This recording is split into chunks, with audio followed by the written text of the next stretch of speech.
இலக்கை நோக்கி டுவர்ட் த கோல். இந்த நிகழ்ச்சிக்கு உங்களை அன்புடன் வரவேற்கிறோம். Praise the Lord. ஆண்டவராகிய இயேசுவின் இனிய நாமத்தில் உங்கள் எல்லாருக்கும் அன்பின் வாழ்த்துக்கள். கொலோசையர் 3ஆம் அதிகாரம் 24ஆம் வசனம்.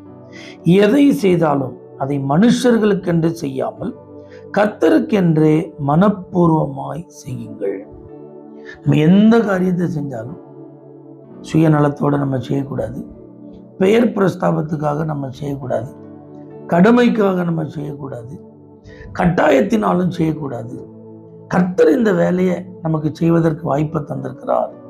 இந்த சூழ்நிலை அதற்குத்தான் எனக்கு கிடைத்திருக்கிறது என்பதை மனதில் கொண்டு கர்த்தர் நாமத்தை மகிமைப்படுத்த நம்ம செய்யணும்.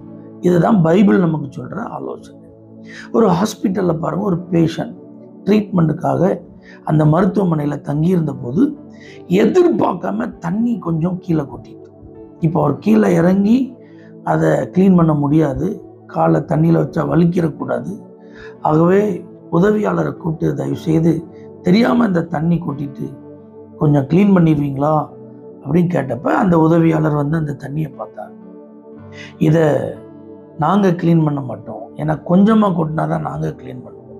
தண்ணி அதிகமாக கொட்டியிருந்ததுன்னா ஹவுஸ் கீப்பிங் டிபார்ட்மெண்ட்டுக்கு நாங்கள் தகவல் கொடுப்போம், அவங்க தான் வந்து க்ளீன் பண்ணுவாங்க.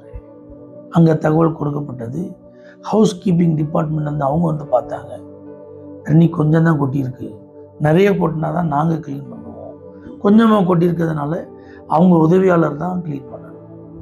இப்போ பாருங்கள், 2 பேருக்கும் வாக்குவாதம்.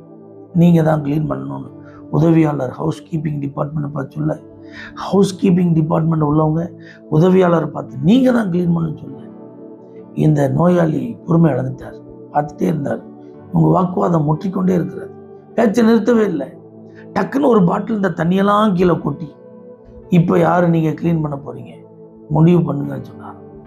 அதுக்கப்புறம் தான் வேறு வழி இல்லாமல் சரி நம்ம க்ளீன் பண்ணுவோன்னு சொல்லி அவங்க முடிவுக்கு வந்திருக்காங்க. பாருங்கள், இதில் என்ன ஈகோ? யார் செய்யணும்? நீ தான் செய்யணும். இது ஏன் வேலை இல்லை, இது உன் வேலை, இது உன் கடமை, இது ஏன் கடமை கிடையாது. இப்படி இருந்தால் தான் நான் செய்வேன், இப்படி இருந்தால் நீ தான் செய்யணும். இந்த மாதிரி தேவ பிள்ளைகளுக்கு இருக்கவே கூடாது. நாம் எந்த இடத்துல இருக்கிறோம், அப்போ என்ன செய்யணும், அதை இன்னொருத்தர் தான் வந்து செய்ய வேண்டியது இருந்தால் நாம் அதை செய்ய முடியுமா? நம்ம செய்வோம். கர்த்தர் இப்படி தான் மகிமைப்பட விரும்புகிறார். நம்மளை இப்படி தான் கர்த்தர் மற்றவர்களுக்கு மாதிரியாய் காண்பிக்க விரும்புகிறார். அப்போ மற்றவர்கள் பார்ப்பாங்க, நம்மிடத்தில் இருக்க இந்த பண்புகளை பார்ப்பாங்க, இந்த குணநலன்களை பார்ப்பாங்க. மற்றவங்க இதை செய்ய மாட்டாங்களே, ஆனால் இவங்க செய்கிறாங்க. அப்போ இதுக்கு என்ன காரணம்? இவங்க ரட்சிக்கப்பட்டவங்க, இவங்க கிறிஸ்தவங்க, அதனால தான் இப்படிலாம் இருக்காங்க. சாட்சி விளங்கும், தேவன் மகிமைப்படுவார். எங்கே இருந்தாலும் எதை செஞ்சாலும் கர்த்தருக்காக செய்யுங்க, ஆண்டவர் உங்களை ஆசீர்வதிப்பார்.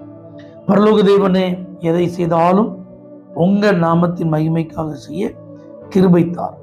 இயேசுவின் நாமத்தில் பிதாவே, ஆமென். For prayer contact Pastor J. J. Kumar, El Shaddai Ministries, 9500252586, Surandai.